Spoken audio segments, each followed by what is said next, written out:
জোর করে দেশের জনগণের চাপিয়ে থাকতে পারেন না। আমাদেরকে আবার রাষ্ট্রকে অবস্থান করতে বাধ্য করবেন না।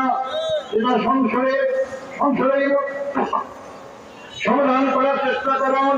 যদি সংসদের কথা যদি আপনার রাষ্ট্রকে আনতে দেন, রাষ্ট্রপতির আন্দোলন জনগণের কোনো সময় বিফল হয়নি, সফল হয় ইনশাআল্লাহ। একটা দল তো পালিয়ে গিয়ে একটা দেশে আশ্রয় পেয়েছে। জানি না আপনাদের সেই পরিস্থিতি সৃষ্টি করতে চান, আপনাদের দ্বারা কোথায় হবে এটা জানি না।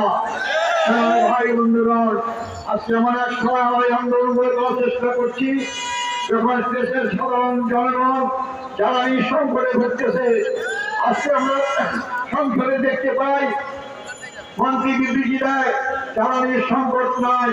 জ্বালানির সংকট যদি না থাকে আপনার কর্মঘণ্টা কমাইবেন কেন? স্কুল বন্ধ করলে তাও চেষ্টা করছেন কেন? হাজার হাজার গাড়ি লাইন কেন? তাই আপনারা বলতে চাই অবিলম্বে জ্বালানির সংকট চালান। শুনতে পাচ্ছি আপনারা দাম বাড়াবেন। ওই দাম বাড়ানোর আমরা একটা প্রস্তাব করেন আপনাদের কাছে।